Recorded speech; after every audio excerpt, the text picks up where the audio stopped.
New life now. A big round of applause for Tracy. Yes? Thank you. Thank you, Olivia. Thank you, Michael. Thank you.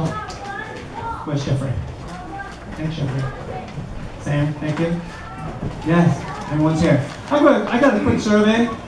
Raise your hands if you know these answers to these questions. You don't yell out the answers, please. But if you know the answers, raise your hand. This survey was taken at, I think, University of Tennessee.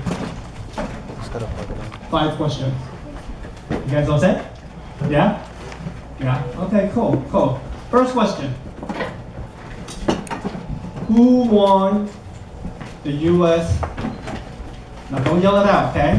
Just raise your hand if you know it. If you don't know it, that's okay. Keep it down. Who won the U.S. Civil War?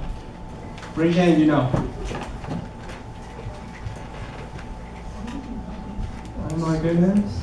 Okay, and Sam, thank you very much. I'm not even going to ask did you get it right or wrong. But I think we may have like 75% whose hands were like this. Okay. Second question. What year did the U.S. won its independence? What year? Just the year. I'm not even asking which question. 1, 2, 3, 4, 5, 6, 7.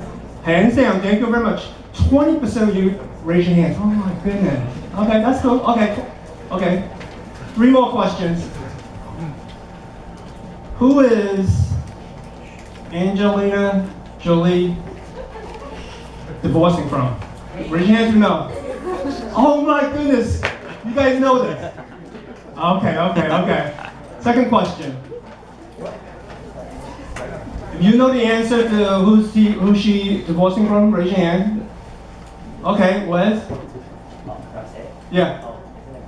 Who? Okay, Brad Pitt. Okay, cool. You guys know this. Okay. Second question, follow up. Who was Brad Pitt's ex? If you know the answer, raise your hands. Brad Pitt's ex. Not Angelina, but the previous one. If you guys know it. You guys know it. Okay, cool. Oh my goodness. Last one. That's a 5 questions. So the sampling size is very similar to the University of Tennessee. Most university students, they had no idea who won the Civil War. What's Civil War? They had no idea the year the U.S. won its independence. They said, what? What was this all about? But they knew Brad Pitt. They knew his previous ex. Okay, last question. Snooki. What's the name of her reality show? You know Snooki's reality show? Raise your hands. Which one? Exactly. Man, you guys are good. Which one too? The older one or the new one? If you know the old one, raise your hand. Okay. The new one, raise your hand. Oh, okay, cool. You guys need a lot. Charlie, I think they need a lot of help with history lessons. He was in Jersey. Yes. Okay, I got a question for all of you. We're not doing well, babe. We're not doing well. But I got about like 25 minutes before I have to hop out. I'm going to speak at another church. That's why I have to kind of dress up a little bit today. Not that I won't dress up for you guys, but there's a special function I have to attend. Yes. How do you breathe? Today is the 3rd part of a 3-part series we're ending today. How do you breathe? And do you think that how you're breathing is that the right way for you to heal? That's a follow-up question. Since we're failing with the University of Tennessee students, we have no idea who won the Civil War. They have no idea they had no idea which year we got our independence from. I'm just starting to think like, do we even know how to live our lives? And when things happen to us, how do we breathe? I want to say grief. When you lose a loved one, when something bad happens to your life, when tragedy strikes, and families are being pulled apart from various things, how do you breathe? I mean, you're not about to turn to you and say, Snooki, maybe that's the way, I don't know. Did you guys follow me? We're ending our series. Job, the poetry of how to breathe. Please read Job 30, 16 to 20, nice and loud. Days of suffering grip me. I cry out to you, O God, but you do not answer. Why does a good and loving God allow suffering? Pick a pen. Days of suffering, circle suffering. Everyone say suffering. It grips me, it does not go away. And I cry out to God, but God does not what? Answer. Circle that, please. Let me have attention, please. Here's Job. We're finishing with this. This is the poetry book. But from poetry, we get such practical lessons. And here's Job. He's gone through so much already and all these suffering, and it's not leaving, it's not going away. When you guys suffer, when you guys have to go through certain stuff, does it go away the next day? Sometimes it does not go away for months, yes or no? And sometimes it doesn't go away for years, and we're still dealing with it because we don't know how to grieve. So Job, this man, I mean, whatever that you've gone through, he's been through it, time and over, whatever we've been through. And the conclusion that he came out to this point was like, my suffering's not going away. And I'm praying to God, but God just seems so distant. So with Job, he was like, where is God? So far away. To defend. Here's what Job says. This is how he's grieving. Watch of it. God, why did you abandon me? I am innocent. Please read 31, verse 5 to 37, next aloud, 1, 2, 3. If I have walked in falsehood, if I have denied justice, if I have denied the desires of poor, if I have kept my bread to myself, not sharing with the fatherless, if I have been envying anyone perishing for lack of clothing, if I put my trust in gold, if I rejoice at my enemy's misfortune, I sign now my defense. Let the Almighty answer me. Take your pen. God, why did you abandon me? I am what? Innocent. Look up, please. So he has this, you could say rant. You could say he vents. How many of you guys rant and vent when you guys are down? Yeah, totally. And do you guys go like, why? Do you guys say, why? Yeah? Why is this happening to me? So Job's doing the same thing. It's so normal. So there's something that he's doing that's a little bit different. He goes, God, if I have done all these things, I could understand why you left me. But I didn't. I'm totally innocent. If I've taken the food and not share it, yes, okay. I understand if I have to go through some suffering. Who here believes in karma? Just want to know. Okay. So you believe that what? Like you do something good would happen to you, but do you believe something bad would happen to you? So that means you deserve everything that you've ever gone through and experienced? So when bad things happen to you, you say you deserve it? Is that how you feel? No. Yes, you feel? Okay. So for karma, it's like, if you've done something bad, it's going to come back to you to haunt you. Well, in many ways it's true. There's a principle behind that. But there's a big pause for that. Do you believe karma is a force or is karma is a person? You have to answer that for yourself. If you believe something so strong, I believe in karma. If I do something good will happen to me. If I do something bad will happen to me. Is that a force? Is that like some type of spiritual realm stuff that there's no person behind it? If there's no person behind it, how does that person have the intellect to understand that? What is happening? Are you guys following? Or is there a person behind that watches over and sees all these things? And here's what Job is saying. Job's saying, I've done all good stuff, right? That's what Job's saying. I've done all good stuff in my life. I've been trying to live the right way. I've not denied anyone justice. I have not. Who has ever lied? Raise your hand. All of you raise your hand, myself included. And Job goes like this. I have not. I mean, yes, I've lied in that sense, but then, no, I don't. I stopped doing that already. So there was a lot of stuff that he did, and he stopped. He says, God, please, what's happening? Why did you abandon me? I'm totally innocent. So here's God's answer to Job. Let's continue the story. God responds through a series of questions that only God can ask. Let's read 38, 1 to 3. Next one, 1, 2, 3. Then the Lord answered Job of the storm. He said, brace yourself like a man. I will question you, and you shall answer me. Look up, please. So remember, Job goes like this, all right? If I've done this, I've done. So Job was asking God these questions, and not maybe in a no, he's not really accusing God, but he's just venting. And so God responds. And God goes, do you know who you're talking to, first of all? Let's get this right first. If you want to ask me a serious question, then God goes, I will answer those questions that you have of me, but you answer these questions first. Brace yourself, like get ready. Brace yourself like a man, like a woman. You ask all these questions. Why does the good and loving God allow suffering? You ask all these questions. Where's justice? You ask all these questions. Does God really care? And so God goes, okay, let me answer your questions right now. Let me answer with a series of questions that you answer first. If you could answer these questions, then maybe God would entertain your question. First question, 38, verse 4, next one out, 1, 2, 3. Where were you when I laid the earth's foundation? Tell me if you understand. Where were you? Where were you when the universe was put together? Where were you when God created the universe? Where were you? Man, come on. And God goes, tell me if you really know and understand. What's our answer to God? We weren't there, sorry. Not there. I'm only forever 25. Not that old. Right? So what is God trying to say? God is reaching out. God is not being cynical. God is not putting Job down. God is doing something amazing. When we rant, when we are grieving, and we're hurting, we totally understand why sometimes we say certain things, and God totally understands it. And God answers us in many different ways.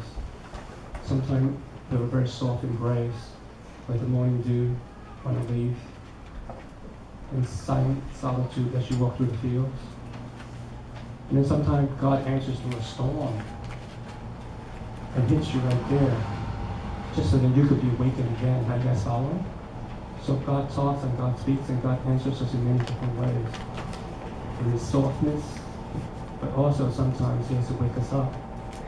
And He goes, whoa, let's take it easy, let's backtrack for a moment. Where were you, my child, when the heavens was put together? And we have no answer for that. The brightest scientists, the geniuses of the world, in physics, in chemistry, in biology, in anthropology, all of this, we have no answer. We think we have an answer. Let's continue. 30, verse 12, start, let's read, 1, 2, 3. Have you ever given orders to the morning or shown the dawn its place? Can you bring forth the constellations in their seasons? Do you send the lightning bolts on their way? Who provides food for the raven? Do you give the horse its strength? Does a hawk take flight by your wisdom? Does the eagle soar at your command? Oh my goodness, is that not beautiful? Yes or no? Is that not beautiful? That's just a portion, a very, very small portion. Poetry evokes a lot of different things. There's imagery, there's emotions, but still it's very practical. And our answer to all of this, I don't know, not me. I mean, I can't answer that, I can't answer that, I can't answer that, I can't answer that. I can answer that question, I can't answer that question. I don't know how to answer that question. I don't have an answer to that question. When God asks these type of questions, our only source that we go back to is Him and says, Lord, I don't know. Anyone of you can answer these questions? I can't. No one can. And God is not putting us down. God is trying to make this right with us. God is trying to awaken us and say, before you ask the question, why does an all-loving God allow suffering? God's almost like, ho. Chill for a moment. That's what He's saying. Are you guys following? Like, don't go there so fast and accuse me that I don't give up justice, that I'm no longer loving. You have no idea what I'm doing. That's what God is saying. Question for all of you. Imagine there's a 3-year-old right now next to me. And the 3-year-old is asking you a question. Profound philosophical questions. Where did that come from? How are you going to answer that question? And the little child says, I came from dinosaurs. What are you going to say? Right? He's like, okay, you believe that. Let's talk about the birds and beasts a little later on. You're only 3 years old. There's a sense of humility you have to have, right? Now pretend that child from 3 years old grows up and now 15 years old. Do you think that child's all ready to know the world? Yes or no? What do you think? At 15 years old, that child's ready and have all understanding of what life is all about? Yes or no? No, not ready yet, right? Is that 15-year-old ready to get married? Not even close. And many of us are only into our 20s and barely into our 20s, and some of us are in our 30s or 40s. That 15, 20 years makes a big difference, but does that 15, 20 years really give us the wisdom for life? I'm not sure, maybe. Do you think? Chapter 40, verse 2, nice and loud. Let him who accuses God answer him. I can't answer. I have no answer. Verse 8, will you discredit my justice? I can't. I have a short little video for you guys. Stanley, are you ready? Let's start it. Lights, please.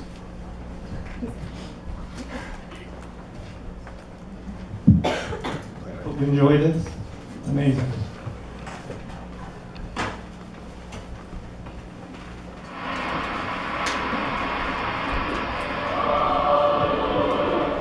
When Pope Benedict came to the Sagrada Familia 2 years ago, it was the first time Mass had ever been held here. In an ancient tradition, as old as the Catholic Church, he consecrated the Sagrada Familia as a basilica. Not since 1883, when it was envisioned by Antoni Gaudi, had it been seen in all its glory.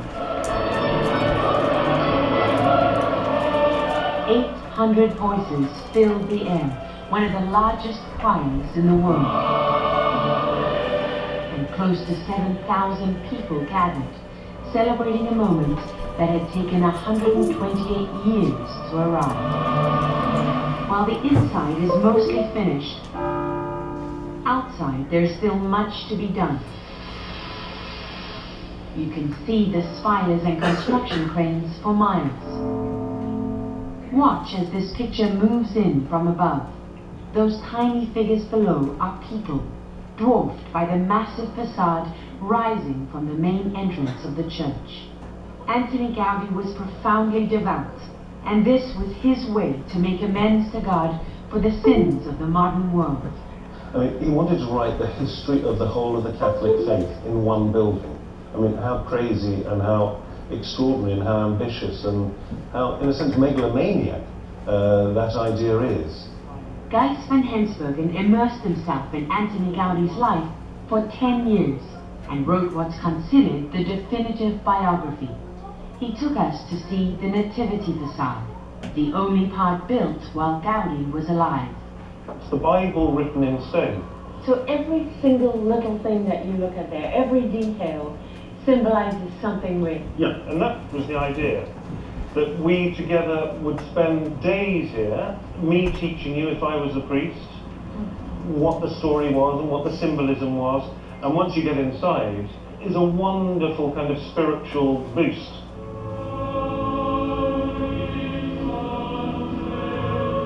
The ceiling is a striking display of Gaudi's engineering genius.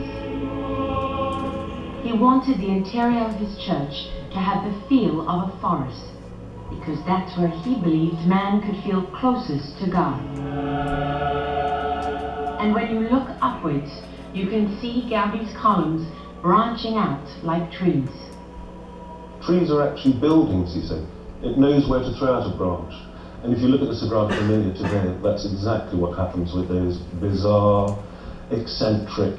They look bizarre and eccentric, but the engineering beneath it is absolutely exceptional. Van Hensbergen pointed out that as you move towards the altar, the columns are made from stronger and stronger stone.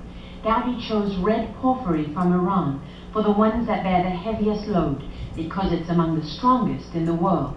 If you had to define sort of the one thing that distinguished Gaudi as an architect, what would it be? The capacity to see space in a totally different way, to make space explode, to see a building as a sculpture rather than just as a place to live in or a roof over your head. He's someone who reinvented the language of architecture, which no other architect has ever managed to do. How many years ahead of his time was he? Oh, he was a century ahead. He was a century ahead. Gaudi knew the Sagrada Familia would not be completed in his lifetime, so he spent years building these elaborate plaster models. This one is of the church's ceiling. They would have to act as a guide for future generations of architects to follow his complicated design, and he knew that without them, it would never be finished the way he intended. I am very old, but You're very this next one, yes, What? 87. Gaudi's legacy has been in the hands of this man's family for more than 80 years. Jordi Benet came here for the first time in 1932, when he was just 7 years old. Do you remember what this was like when you first came here? Yes, Was it nothing like this? nothing of this, only this facade, the walls and our facade. This was nothing. For years, the Sagrada Familia was little more than a ruin, a pile of rubble and open sky. And it may have stayed that way were it not for this one family. This is Jordi Benet's father, who was one of the lead architects here for more than 40 years. Jordi followed him as chief architect for almost 3 decades, and his daughter Mariona is an architect here today. Together, they've spent more time working on this church than Gaudi himself. It is one way to give something to the world. This is your way to give something to the world. It's, The devotion to Gaudi runs deep here. Japanese sculptor Etsuro Soto has spent 35 years in this church. And this is where he expects to be for the rest of his life, sculpting the figures that adorn Gaudi's final masterpiece, consumed by the man and his vision. Gaudí enseña a mí. Gaudi teaches me and helps me solve problems in my work. For me, he's not dead. Why did you convert to Catholicism? You became a Catholic. Hemos casado en boda en I was a Buddhist, but after working here, I realized I couldn't do my job without knowing Gaudi. And to know him, you have to be in the place he was, and that was a world of faith. Gaudi's deep faith is the reason he became known as God's architect. This is one of the few photographs ever taken of him. He was 31 when he started working on the Sagrada Familia, and over the next 43 years, it became an obsession. He looked like a homeless person. His trousers were held up with string, his clothes were kind of frayed, and because all he was interested in was the Sagrada Familia. I mean, that was every waking hour, to the point at the end of his life, actually, where he was sleeping on site. Gaudi died suddenly at this intersection in 1920. It's not that radio. Did you enjoy that a little bit? Yes? I'll put everything together so then we could tie into how do you breathe. How does this follow Job's story? Let's take it from Job's story. Chapter 40, verse 3 to 4. Nice loud. 1, 2, 3. Then Job answered the Lord, I am unworthy. How can I reply to you? I put my hand over my mouth. I know that you can do all things. No plan of yours can be thwarted. Surely I spoke of things I did not understand, things too wonderful for me to know. How do you grieve? How do you grieve? And Job goes like this. God asks all these questions, where were you when I created the heavens and the earth? Who gave the horses power? Can you command the eagle to fly? Can you do any of this? Can you feed the ravens? And Job goes like this, I have no answer. I have no answer. I cannot answer any of these questions. So how do you grieve? Next part. Chapter 1, this is from the beginning of the book. Let's read, 1, 2, 3. At this, Job got up and tore his robe and shaved his head. Then he fell to the ground and worshipped. May the name of the Lord be praised. In all this, Job did not sin by charging God with wrongdoing. When all the bad things was happening to Job in his life and he lost his loved ones and everything that he has ever owned, Job got up. First action, after he got up, after he cried and all that, he tore his robe. That's tore, one. What else did he do? What's next? Shave. That's two. Then after he did all that, after he mourned, then he fell to the ground in what? Worship. That's the word. Everyone say worship again. Circle that. And he goes, may the name of the Lord be what? Praised. In all this, Job did not sin.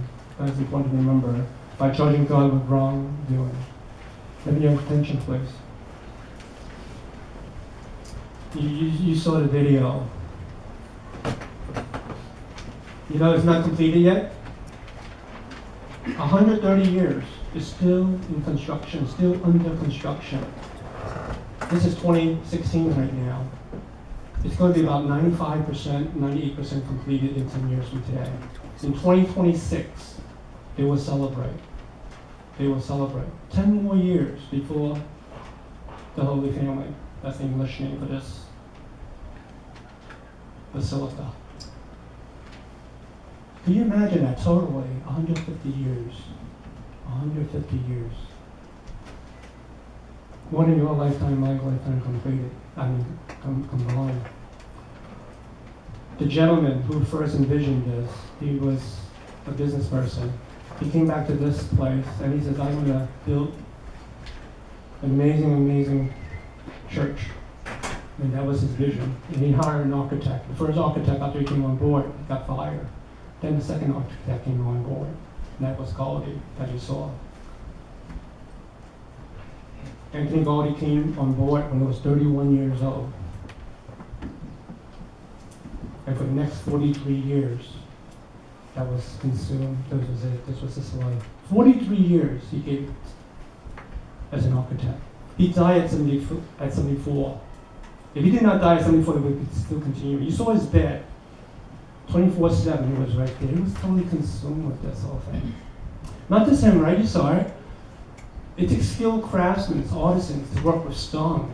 You know how heavy these stones are? And you take a little hammer and you take a little, switch hammer and picks and stuff like that, just so that you could sculpt stones and put them in the facade interior as well. To transfer all these material, people put 30 years of their lives, 40 years of their life, 50 years of their life, all into all this whole thing. And why? Why do they do it? They give their life totally to all this.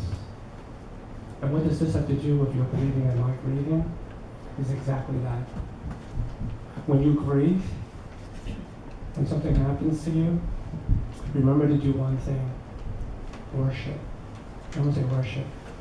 What is worship? Worship does not mean the 5-10 minutes we get here and this is it, and we go home.